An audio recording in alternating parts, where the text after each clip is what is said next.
As Goliath was unaware of who he was fighting. He had no idea he had in front of him a confident, experienced, unintimidated, and very accurate slinger in David.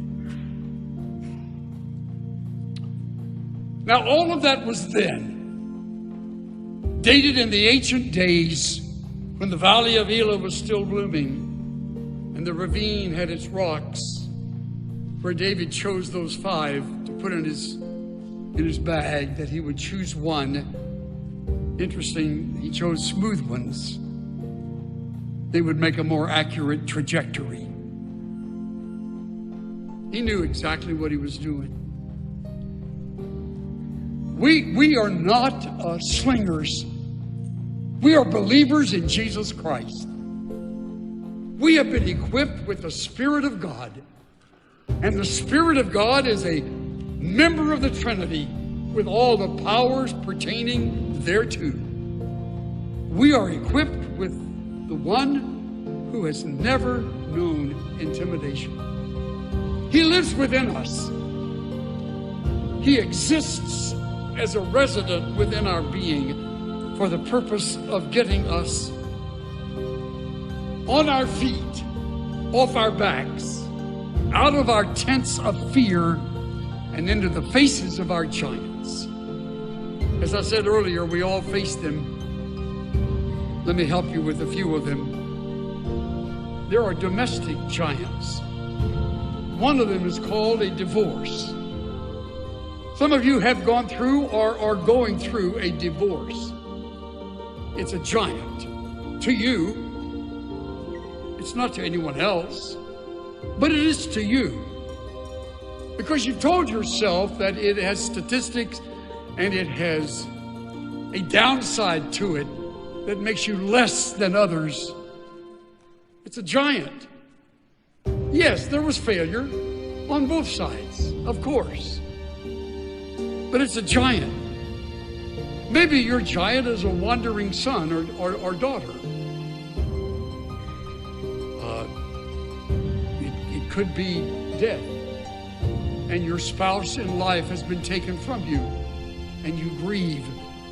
And you find yourself wanting to draw your drapes and lock your door and live an isolated life, the worst possible response. That's what you do when you're a Saul. You run from the giant. But it's a giant.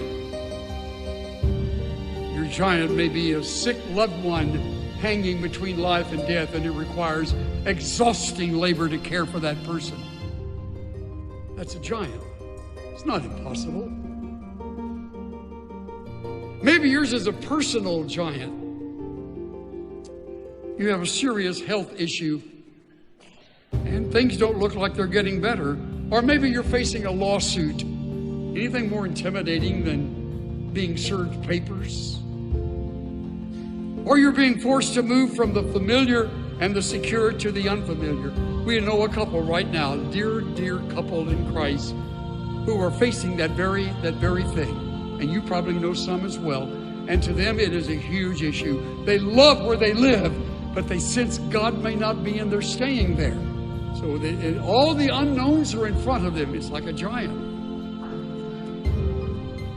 Or maybe you've gotten yourself into a mess and the complications are building. Could be you're given to depression or loneliness, all giants, and nothing but giants. And let me mention the A word. You're aging. It's starting to bother you. I've always liked Jim Dobson's description, how fast aging comes. About the time your face clears up, your mind gets fuzzy. It happens quick. We don't expect it. We start to, get aches in the joints, and we start having problems, and we begin to share our operations with others, and the story goes on and on. Stop it! Stop it! Why would you yield to a giant? Everybody ages. Some more obviously, more drastically than others, but it's a giant. Face it. It's no accident. God knows exactly what He's doing in your life. You're no surprise to Him. any more than Goliath lumbering along the other side of the valley of Elah was a surprise. So you're aging. Welcome to the club. We're all there. I like to visit with people before our services start, and they always say, I'm so glad to be here. I respond with, I'm so glad to be anywhere, actually. Doesn't matter where I am. Why? Because it's a giant. I'm not going to live intimidated by the giant. Everybody told me when I was in my mid-60s to retire. Hang up the cleats, take it easy. Why would I do that? You and I would have never met. This building would have never been here. We would have never known what God's plan was in the future had I given in to a few people who wanted me to hide in the tent because of the giant of aging. Who wrote the book that says you hang it up when you're 64 or 59 or 81 or 92? When we had our group going to Israel, we had a bus 7. It's a great group. It was the Jade bus.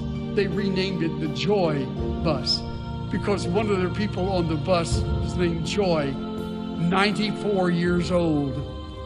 We spent her time on the bus saying, everybody get out, we're going up that hill. 94 years old, the Joy bus. What are you doing when you're 94? You're making excuses. You're living intimidated by the giant. Aren't you glad David wasn't? That's a personal giant. I can't pass up economic giants. We've all faced them. Spending more than we had, making bad mistakes with our money, not setting aside as much as we should, starting our own business, it goes under. Are you aware that more businesses go under than make it? Yeah, it's too bad. We're sorry for that. But you can be under the giant of discouragement and blame yourself from here on because your business failed. Talk to people who have succeeded. They'll tell you about several things they did before the success where they were miserable failures. It's a giant. How about a spiritual giant? Unbelief.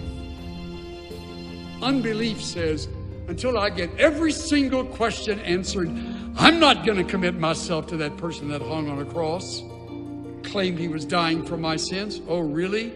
How are you going to do in hell when you die? What are you going to use then as an excuse? You want to know something? You're sitting around believers today, all of whom left their unanswered questions at the cross.